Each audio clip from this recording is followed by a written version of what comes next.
Hello everyone, আজকে চলে এসেছি কলকাতা আন্তর্জাতিক বইমেলাতে।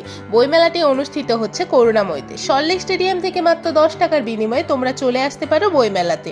বইমেলাটি 9 ফেব্রুয়ারি পর্যন্ত চলবে। বাইরের লাইটিং, ভেতরের ফোয়ারা দেখতে দেখতে আমরা বইমেলাতে এন্ট্রি নিয়ে নিলাম। ভেতরে ঢুকতেই শুনতে পেলাম কত দূর দেশ থেকে বই এসেছে এখানে। ঘুরতে ঘুরতে দেখা হয়ে গেল মীনাক্ষীদির সাথে। যুবশক্তির এই বুক স্টলটি দেখে আবারও মনে পড়ে গেল নারীরা বড্ড অসহায়। এখান থেকে বই কিনে নিয়ে চলে এলাম পিসিচন্দ্র জুয়েলারে। বইয়ের পাশাপাশি এখানে খুব সুন্দর সুন্দর ব্যাগও বসেছিল। তোমরা চাইলে অফিস পারপাসের জন্য এই ধরনের ব্যাগও নিতে পারো। দেখো, মেলাটি 1 নম্বর গেট থেকে 7 নম্বর গেট অবধি বিস্তৃত, মানে বুঝতেই পারছো কত বড় মেলা। আমার আন্টি আগের থেকেই খবর নিয়ে এসেছিল যে এখানে সুলেখা এসেছে। সুলেখা পেন ও কালির স্টল, সেটা আমি আন্টির কাছ থেকেই জেনেছিলাম। অবশেষে অনেক খোঁজাখুঁজির পর 335 নম্বর স্টলে সুলেখাকে দেখতে পেলাম। সুলেখার থেকে আমরা পেন কালি নিয়ে বেরিয়ে এসে দেখলাম মা মাটি মানুষের স্টলে। মা মাটি মানুষের স্টলটা কি সুন্দর, অদ্ভুত সুন্দরভাবে সাজিয়েছিল এই বুক স্টলটি।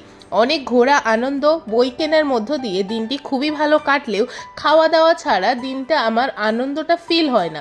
তাই বইমেলা থেকে বেরিয়ে আমরা নিয়েছিলাম স্প্রাইট, চিকেন প্যাটিস আর গরম গরম লেবু চা। আহা, দিনটি জাস্ট জমে গেল।